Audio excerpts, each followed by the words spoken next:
الحمد لله وكفى والسلام على عباده الذين اصطفى أما بعد فأعوذ بالله من الشيطان الرجيم بسم الله الرحمن الرحيم في صحف مكرمة مرفوعة مطهرة بأيدي سفرة كرام بررة. عن أبي سعيد الخدري رضي الله تعالى عنه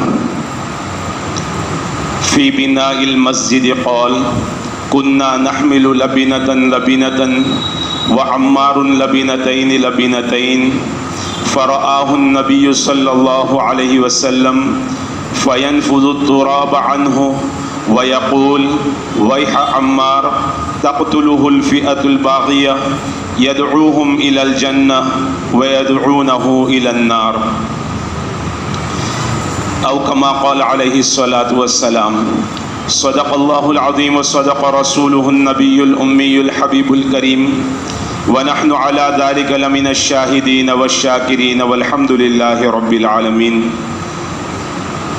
سلام على خير الأنام والسيد حبيب إله العالمين محمد بشير نذير هاشمي مكرم عطوف رؤوف من يسمى بأحمد. اللهم صل على محمد كلما ذكره الذاكرون وصل على محمد كلما غفل عن ذكره الغافلون. قابل احترام دوستو بزرگوں، بخاری شریف میں 4 مقامات پر حضرت عمار رضی اللہ تعالیٰ عنہ کی شہادت کے تعلق سے روایت بیان کی گئی ہے. حضرت ابو سعید خدری رضی اللہ تعالیٰ عنہ راوی ہے، وہ بیان فرماتے ہیں کہ جب مسجد نبوی کی تعمیر ہو رہی تھی اس وقت حال یہ تھا: کننا نحمل لبینتن، ہم تمام صحابہ کرام ایک ایک پتھر اور ایک ایک اینٹ اٹھاتے تھے. وعمار لبینتین، اور حضرت عمار رضی اللہ تعالیٰ عنہ 2 اینٹیں اٹھایا کرتے تھے. ایک ایک اینٹ صحابہ اٹھاتے تھے، حضرت عمار زیادہ مشقت برداشت کرتے تھے. فرآہ النبی صلی اللہ تعالی علیہ وسلم، اللہ کے حبیب صلی اللہ علیہ وسلم نے حضرت عمار کو اس طرح سے زیادہ مشقت برداشت کرتے ہوئے دیکھا. فینفذ التراب عنہ، آقا تشریف لائے اور اللہ کے حبیب صلی اللہ علیہ وسلم حضرت عمار رضی اللہ تعالیٰ کے کپڑوں سے دھول صاف کر رہے تھے. اور ویقول، اور اللہ کے حبیب صلی اللہ علیہ وسلم فرما رہے تھے: ویح عمار، اللہ تجھ پر رحم کرے عمار، تیری حالت قابل رحم ہے، تیری حالت قابل رحم ہے.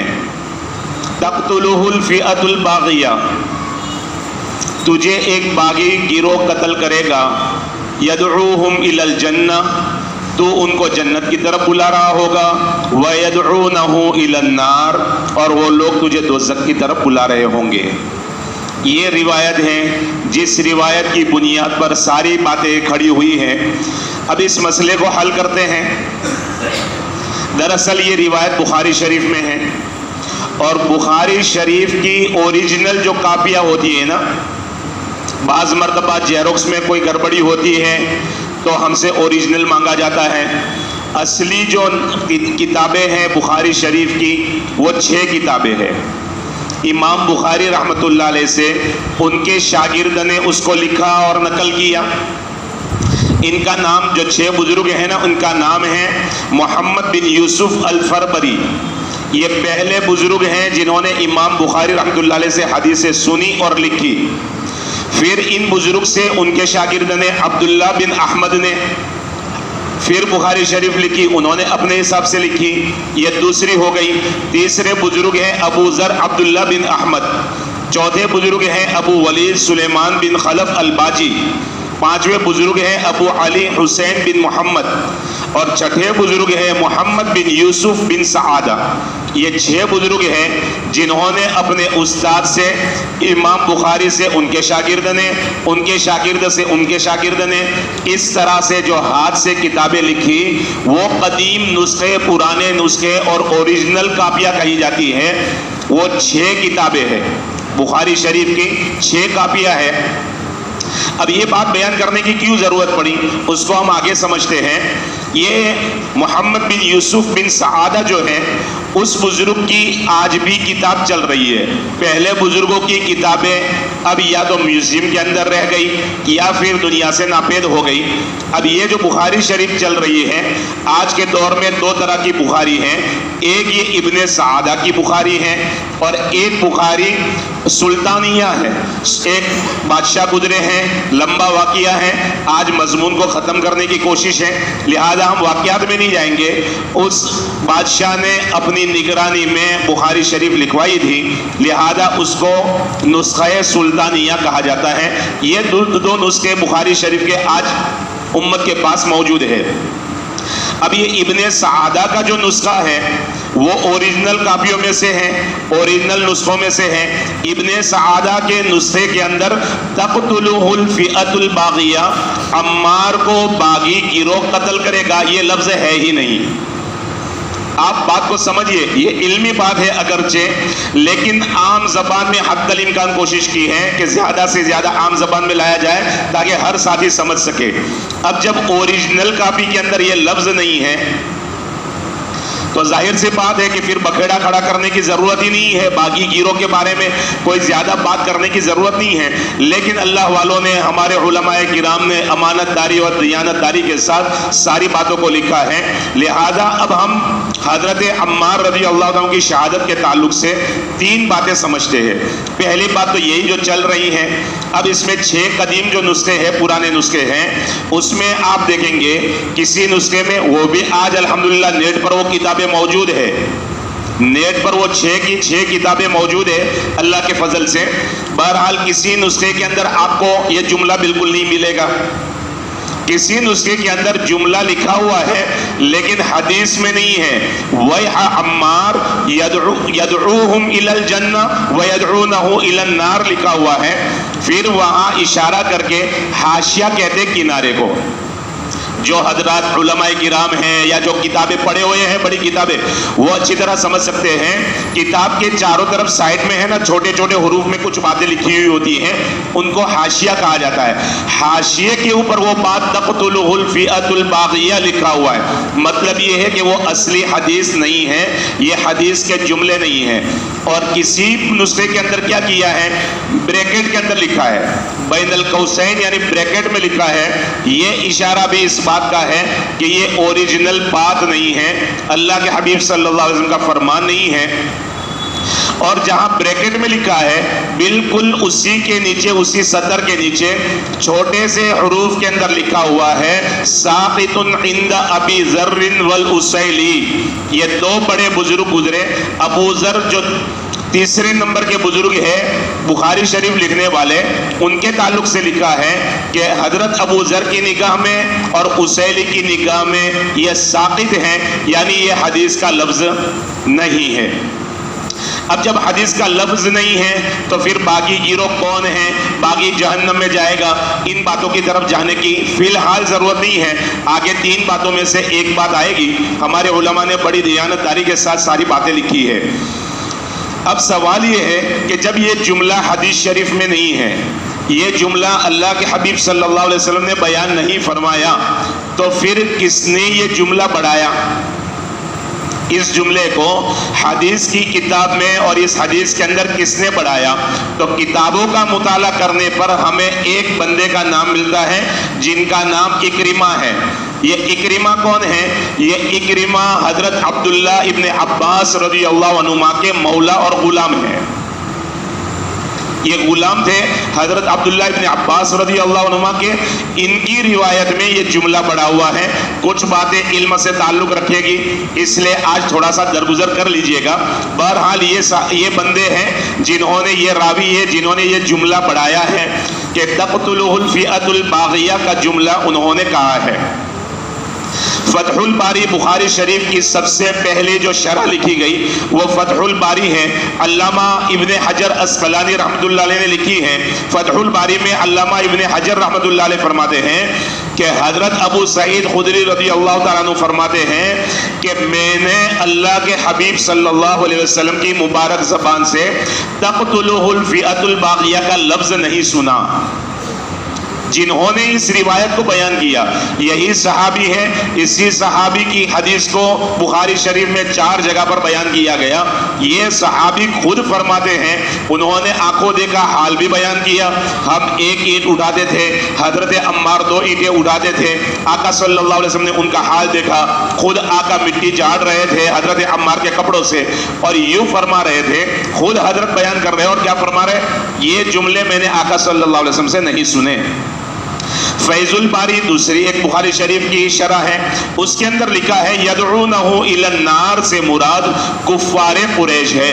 مطلب یہ ہے اللہ کے حبیب صلی اللہ علیہ وسلم حضرت عمار سے یوں فرما رہے تھے ویحا عمار, عمار تیری حالت قابل رحم ہے, اسلام لایا تب بھی مشقتوں میں رہا, اب اتنا زمانہ گزر جانے کے بعد مدینہ منورہ میں آیا تب بھی تو مشقت برداشت کرتا ہے. یہ بات اللہ کے حبیب صلی اللہ علیہ وسلم بیان فرمانا چاہتے تھے. بہرحال میرے محترم دوستو بزرگوں, امام ذہبی رحمۃ اللہ علیہ فرماتے ہیں یہ اکرمہ نامی جو روایت ہے راوی ہیں اور حضرت عبداللہ ابن عباس رضی اللہ عنہما کے غلام ہیں. حضرت اکرمہ کے بارے میں امام ذہبی رحمۃ اللہ علیہ لکھتے ہیں حضرت عبداللہ بن حارث رحمت اللہ علیہ علی ابن عبداللہ بن عباس, حضرت عبداللہ ابن عباس رضی اللہ عنہ کے بیٹے علی کے پاس گئے. یہ اہل بیت میں سے ہے حضرت علی, عبداللہ ابن عباس رضی اللہ عنہ کے بیٹے ہیں. جب ان کی خدمت میں گئے تو انہوں نے دیکھا کہ دروازے پر اکرمہ کو باندھا ہوا ہے. یہ اکرمہ کو دروازے کے اوپر باندھا ہوا ہے. جب اندر داخل ہوئے پھر اس کے بعد سلام دعا کے بعد خیر خیریت کے بعد ان سے پوچھا کیا بات ہے اکرمہ یوں بندھا ہوا ہے. تو حضرت علی نے فرمایا, حضرت علی بن عبداللہ بن عباس رضی اللہ عنہ نے فرمایا ان ھذا الخبیث یکذب علی ابی, یہ بدبخت میرے ابا کے بارے میں جھوٹ بولتا ہے. یہ بدبخت میرے ابا کے بارے میں جھوٹ بولتا ہے. میرے ابا نے وہ باتیں بیان نہیں کی لیکن پھر بھی یہ میرے ابا کی طرف منسوب کر کے میرے ابا کا نام لے کر باتیں بیان کرتا ہے.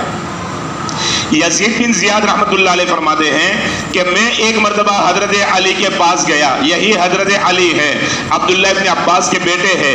میں ان کے پاس گیا, میں نے بھی دیکھا کہ اکرمہ کو دروازے کے پاس باندھ کر رکھا ہوا ہے. میں نے پوچھا کیا بات ہے, اس کو کیوں باندھ کر رکھا ہے؟ اللہ سے خوف کھائیے کہ یہ انسان ہے کوئی جانور نہیں. تو حضرت نے وہی جملے ارشاد فرمائے کہ یہ بدبخت میرے ابا کی شان میں گستاخی کرتا ہے, میرے ابا کے اوپر جھوٹ باندھتا ہے. اب یہ اکرمہ راوی کی حقیقت ہمارے سامنے آ گئی. بہرحال یحییٰ الفقہ رحمت اللہ علیہ تابعی گزرے ہیں, بہت بڑے امام گزرے ہیں. وہ فرماتے ہیں کہ میں نے حضرت عبداللہ ابن عمر رضی اللہ عنہ کو, حضرت عمر رضی اللہ عنہ کے بیٹے حضرت عبداللہ کو اپنے شاگرد نافع سے یہ فرماتے ہوئے سنا اے نافع اللہ سے ڈرتے رہنا, لا تکذب علی کما کذب اکرمۃ علی ابن عباس.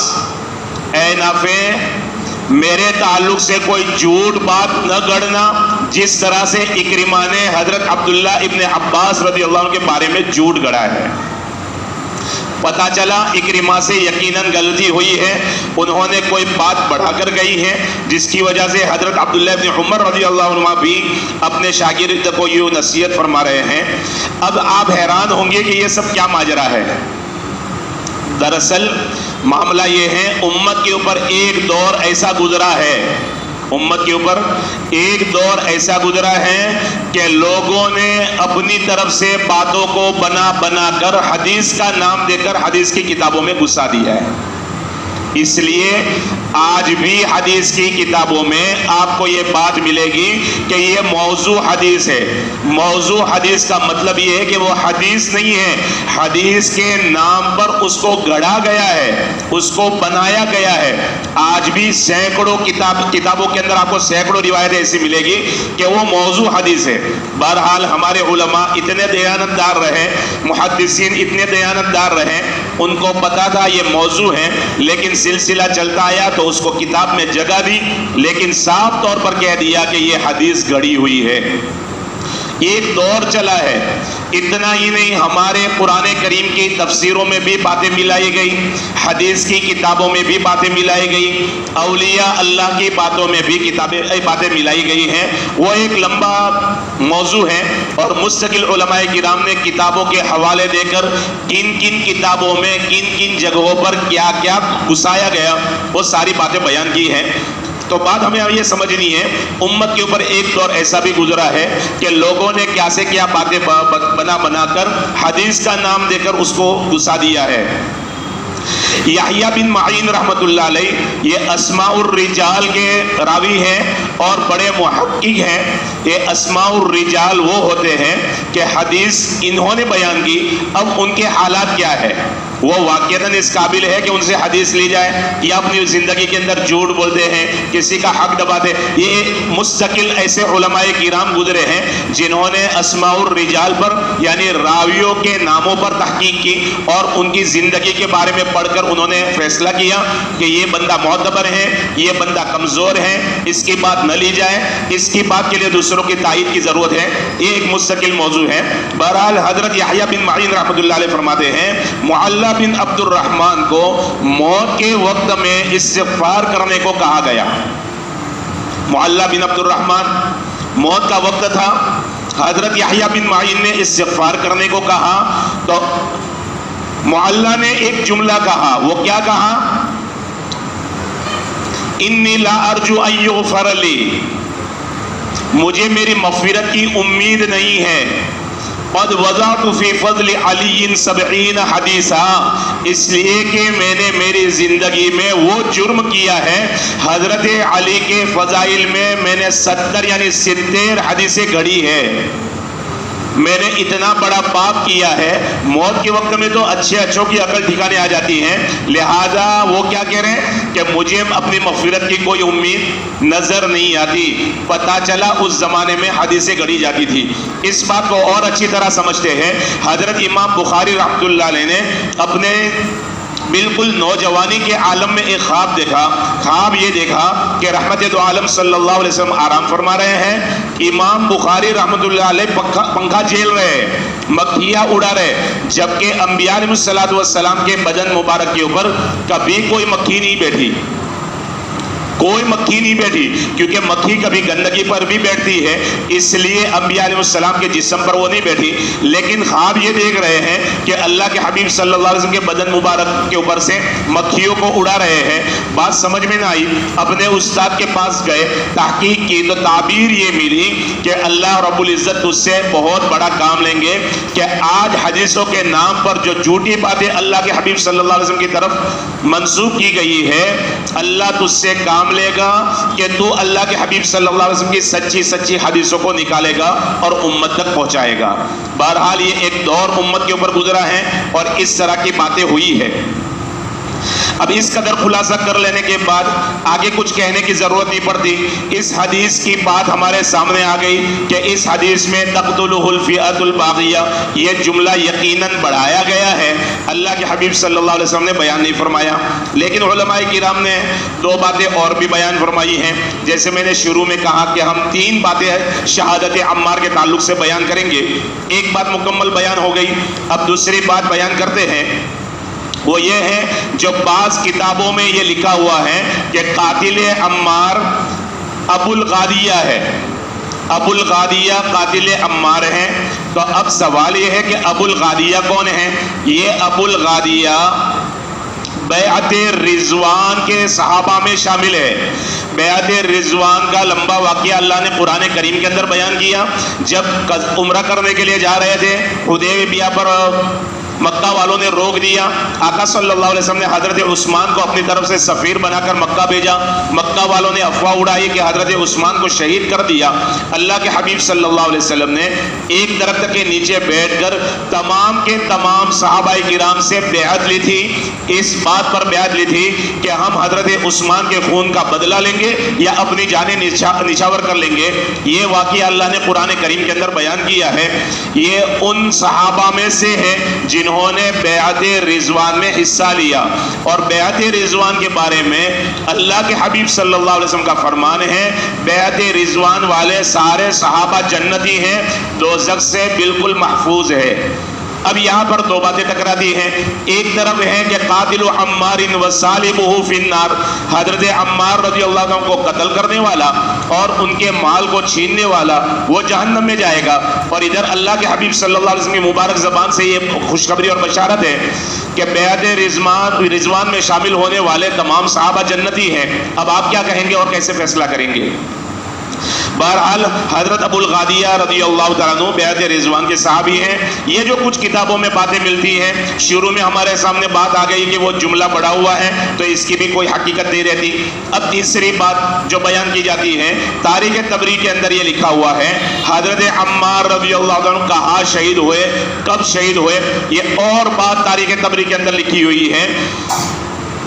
تاریخ طبری میں ہے کہ حضرت عثمان رضی اللہ تعالیٰ عنہ نے جب بغاوت کا سلسلہ چلا, حضرت عثمان کے خلاف آوازیں اٹھنے لگی, تو حضرت عمار بن یاسر رضی اللہ تعالیٰ عنہ کو حضرت عثمان نے مصر تحقیق کے لیے بھیجا تھا کہ وہاں جا کر تحقیقات کر کے آؤ حقیقت کیا ہے. حضرت عمار رضی اللہ تعالیٰ عنہ وہاں تحقیق کرنے کے لیے گئے, وہاں سے واپس ہو رہے تھے. واپسی میں اس گروہ نے, جو باغی گروہ تھا, اس نے حضرت عمار رضی اللہ عنہ کو شہید کر دیا. اب جب یہ بات بھی لکھی ہوئی ہے تو پھر جنگ صفین کی کوئی بات ہی نہیں آتی. بہت ساری باتیں ہیں اور بہت کچھ اس کا خلاصہ نکل سکتا ہے, لیکن دوستوں کسی بھی طرح آج انشاءاللہ مضمون کو سمیٹنا ہے. اب سوال یہ ہے کہ اللہ کے حبیب صلی اللہ علیہ وسلم نے ایک مرتبہ ممبر رسول پر کھڑے ہو کر, اس وقت میں سیدنا حسن رضی اللہ عنہ بھی آقا کے ساتھ تھے, آقا صلی اللہ علیہ وسلم نے فرمایا ان ابنی ھذا سید, میرا یہ بیٹا سردار ہے, لعل اللہ ان یصلح بہ بین فئتین عظیمتین من المسلمین, مجھے اللہ کی ذات سے کامل یقین ہے اللہ میرے اس بیٹے سے اتنا بڑا کام لے گا کہ دو مسلمانوں کے دو بڑے گروہ کے درمیان صلح کا باعث بنے گا. اب جنگ صفین پہلے ہوئی ہیں اور صلح حسن بعد میں ہوئی ہیں. اب آپ کیا کہیں گے؟ کیا اللہ کے حبیب صلی اللہ علیہ وسلم کے فرمان کو جھٹلا دیں گے؟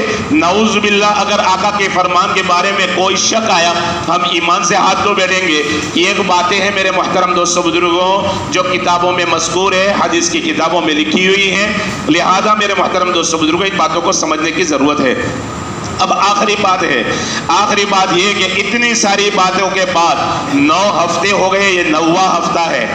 حضرت علی رضی اللہ عنہ کے حروف 3 ہیں, عین لام یا, اور معاویہ میں حروف 6 ہیں. یہ 6 اور 3 ملا کر 9 ہوتے ہیں.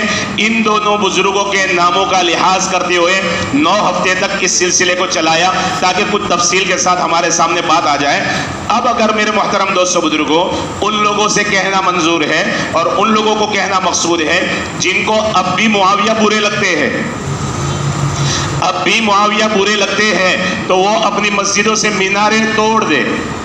اس لیے کہ سب سے پہلے مسجد کے مینارے سیدنا امیر معاویہ رضی اللہ عنہ نے ایجاد کیے ہیں.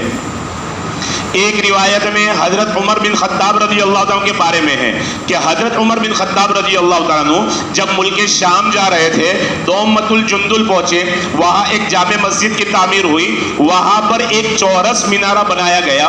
آج بھی آپ نیٹ پر جائیں گے تو آپ کو اس کا فوٹو ملے گا. بہرحال اگر حضرت عمر رضی اللہ عنہ نے بنایا ہے تب بھی, اور حضرت امیر معاویہ رضی اللہ عنہ نے اس سنت کو اور اس طریقے کو ایجاد کیا اور شروع کیا ہے, تب بھی نہ عمر تمہارے مقدر میں ہے نہ معاویہ تمہارے مقدر میں ہے, پھر ان ہستیوں کے طریقے پر کیوں عمل کر رہے ہو؟ تمہیں کوئی حق نہیں بنتا اپنی مسجدوں پر مینار لگانے کا. ایسے تو سیدنا معاویہ رضی اللہ عنہ کے بہت سارے فضائل ہیں, خصوصیات ہیں. سب سے پہلے کام کیا کیا انہوں نے کیے, بہت سارے باتیں کتابوں میں لکھی ہوئی ہیں. بہرحال بس اس پر ہم اپنا مضمون ختم کرتے ہیں. وآخر دعوانا ان الحمد للہ رب العالمین.